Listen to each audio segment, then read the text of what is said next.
Hey guys, Greg here from the Ballistic Barbecue channel, shooting another video recipe for Primo ceramic grills. Today we're going to be doing a Boston butt on the Oval XL. All right, so here's the meat, Boston butt. Depending on where you live, it may be called a pork butt, pork shoulder. It's all the same thing. And it has nothing to do with the rump of the pig. It's actually called the Boston butt because in the colonial days, this is how the butchers in Boston cut them, and they were preserved in large barrels called, butt.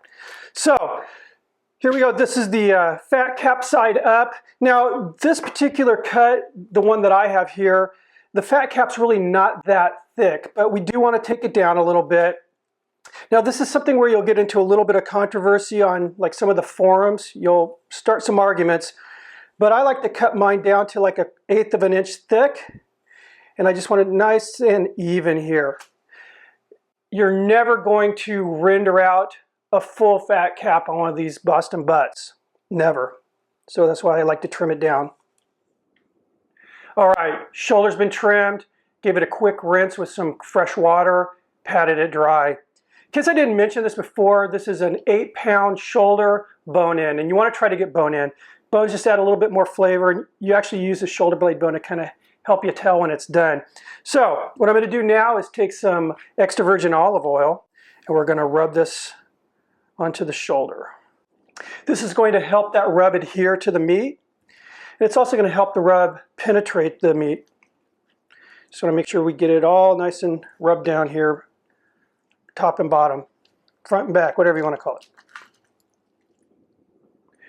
All right, we're going to apply the rub now. And we want to make sure we're very generous with the rub. Just use whatever rub you like, your favorite rub. Personally, I like something that's got some sweet and a little bit of heat. That's the flavors I like. Like I said, we're just going to apply this very generously. We want to make sure if there's any creases, any little bitty flaps like this one here, we get it in there. All right, I have my spice rub applied to all sides of this pork shoulder. What I'm going to do now is wrap it up tightly with plastic wrap, place it in the fridge. We want to leave that in there between 1 to 3 hours just to allow time for that rub to set. And we're going to pull it out of the fridge an hour before we put it on the cooker. So see you in a bit. All right guys, shoulder was in the fridge for 3 hours. Pulled it out. We're going to be cooking in an hour. So what I want this to do is come up to room temperature. That's actually going to help accelerate the cooking process of this big old piece of meat here.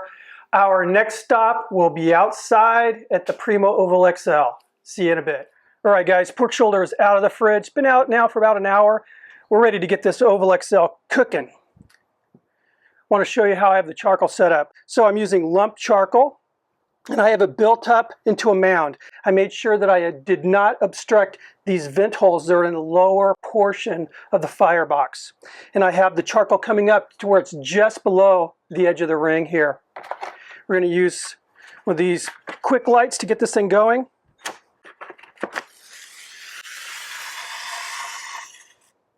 And we're just going to light this in one spot. I'm going to go ahead and do it right here. We're going to let this get going here. I want the lump to start igniting. All right, so as you can see, this area where I put that quick start is nice and ignited now. That lump is lit. I'm going to allow this to burn for about 5 minutes with the dome open.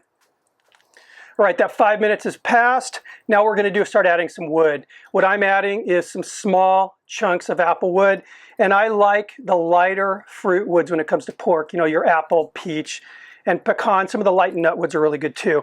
So I'm going to go ahead and add these. And what I'm trying to do is space these about the pile of lump so that I can guarantee a decent smoke for about 2 to 3 hours. We do not want to over smoke this meat. That creates a bitter flavor. So if you are going to err on the light side when it comes to the wood.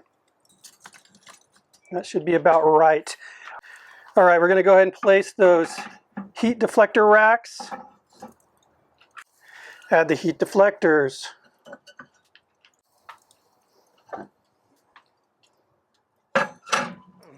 All right, on top of the deflectors, we're going to add an aluminum drip pan. You need to make sure that it's under 3 inches deep. This one is 2 3/4 inch deep.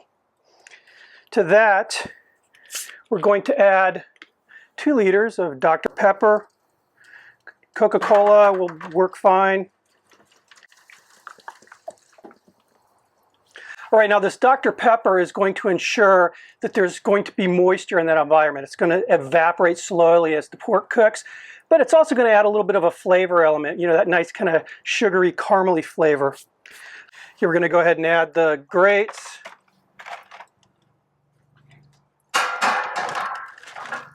Now we're going to add that pork shoulder. Now I'm putting it fat cap down. All right, fat cap up, fat cap down. Another source of debate.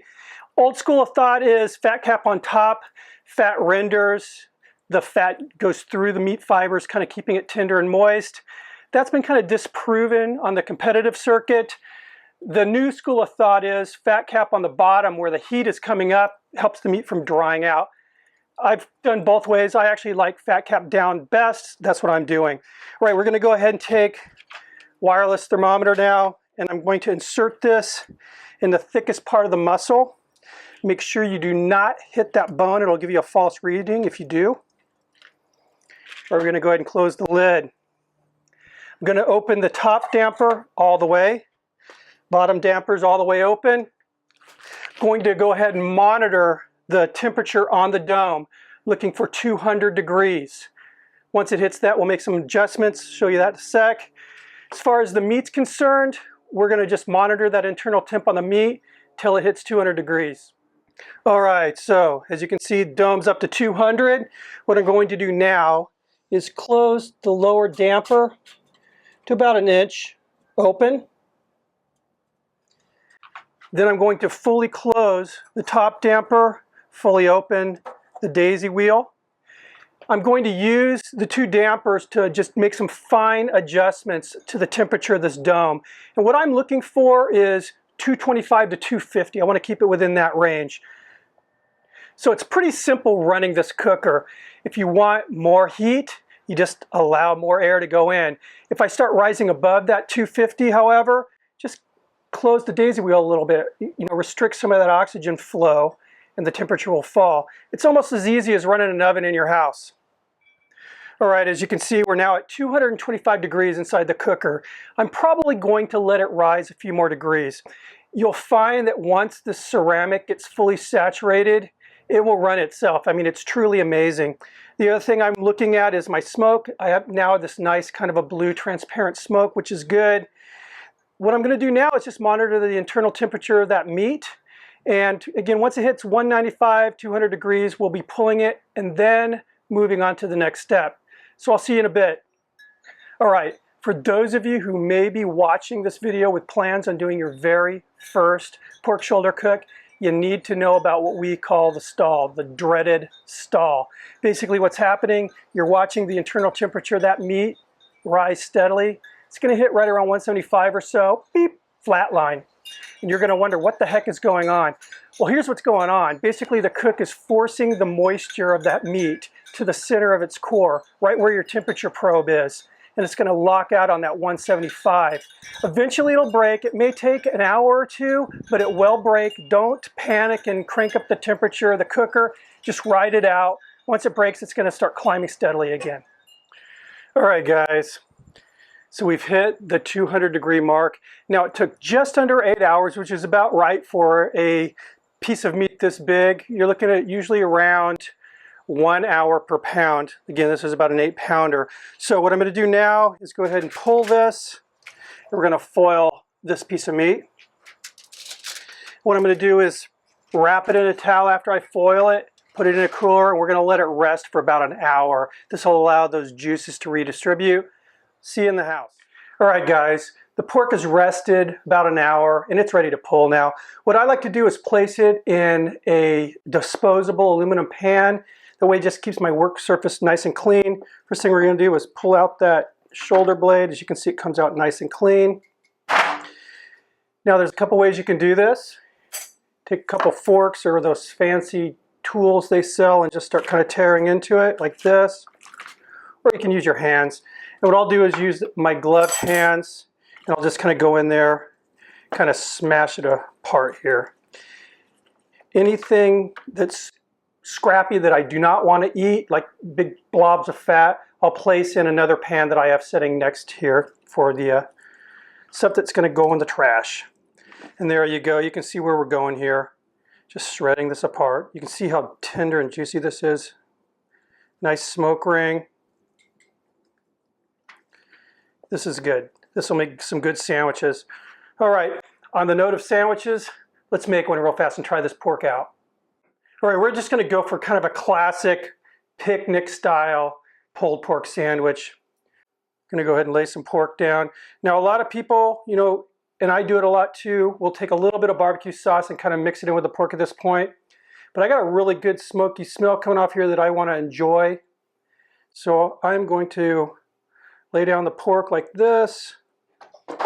Then I'm going to go ahead and drizzle on some barbecue sauce.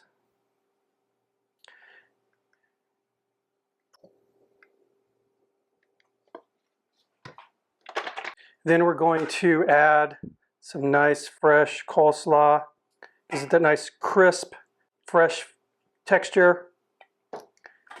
And just for good measure, a couple stripes of barbecue sauce on top of this.